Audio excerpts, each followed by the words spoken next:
और हमने चैलेंज कर दिया कि या तो आज आप रहोगे या हम रहेंगे। हम अपने धरने पे पहुंच के दिखाएंगे तुम्हें।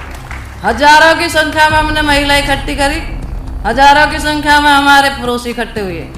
सी और ऋतु माहेश्वरी हमने वहाँ से तबादला करवा दिया। डीआईजी मुझसे खुद से आगे कि मैं 10 मिनट में आपका धरना उठवा दूंगा। मैंने कहा कि तेरी हिम्मत है तो आजा और हमारे धरने उठा के देख। वो हमारे 33 किसान तैने धोखे से चोरी से उठाए और हमें उठा के दिखा दे हम तो जाने। दूसरे दिन पता लगी कि वो डीआईजी भी गया।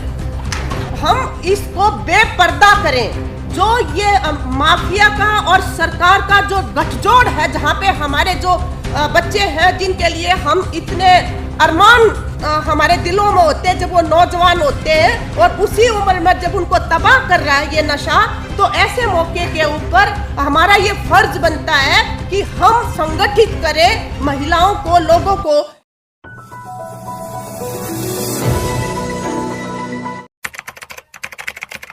किसान सभा से, ग्रेटर नोएडा प्राधिकरण से हम किसान सभा में से आते हैं और आपके झंडे के नीचे ही हम बैठे हैं, उसी के नीचे हम बैठे रहेंगे जब तक आप हमारे साथ हो। हमें किसी का कोई डर नहीं है।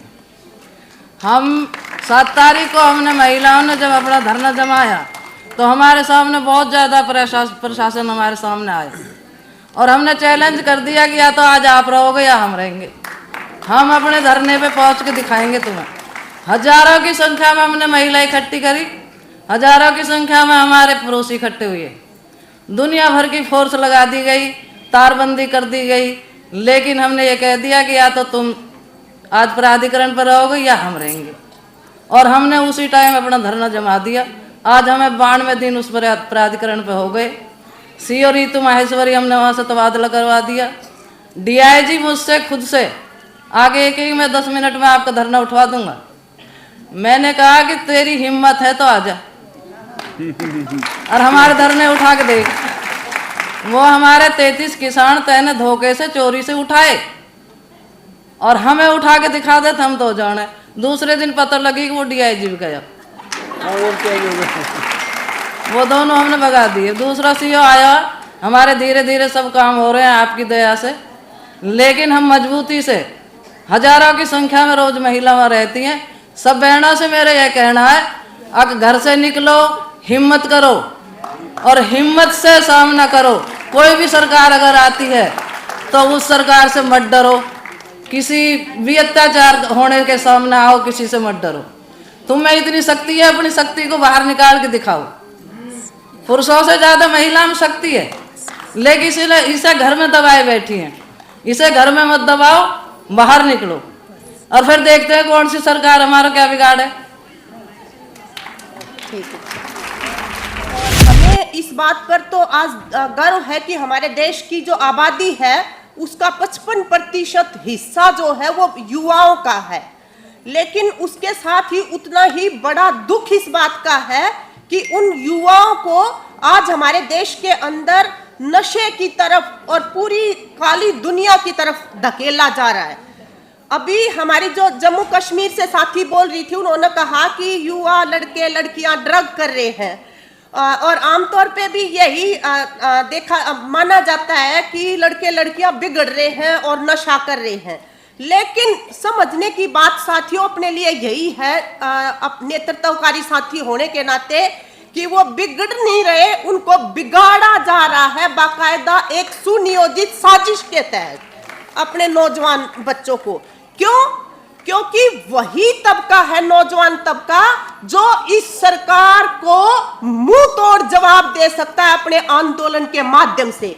इसलिए पूरे साजिशाना तरीके से ये जो कारोबार है नशे का, पूरा सत्ता के संरक्षण में और जो नशे के माफिया है उनके द्वारा सुनियोजित तरीके से यहाँ पे चलाया जा रहा है हर जगह के ऊपर।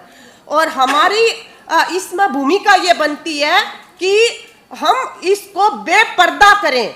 जो ये माफिया का और सरकार का जो गठजोड़ है, जहाँ पे हमारे जो बच्चे हैं जिनके लिए हम इतने अरमान हमारे दिलों में होते हैं, जब वो नौजवान होते हैं और उसी उम्र में जब उनको तबाह कर रहा है ये नशा, तो ऐसे मौके के ऊपर हमारा ये फर्ज बनता है कि हम संगठित करें महिलाओं को, लोगों को।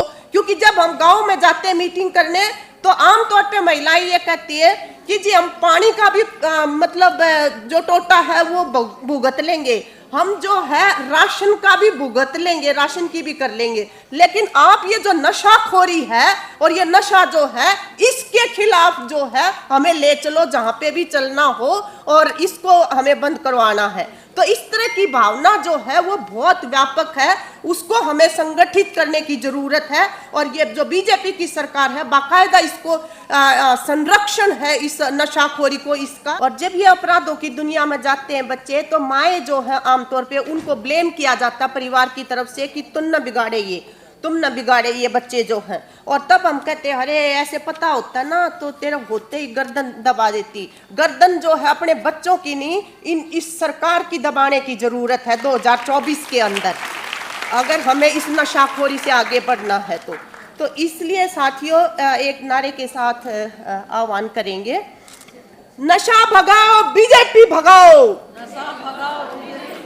बीजेपी भगाओ, नशा भगाओ। हाँ, धन्यवाद।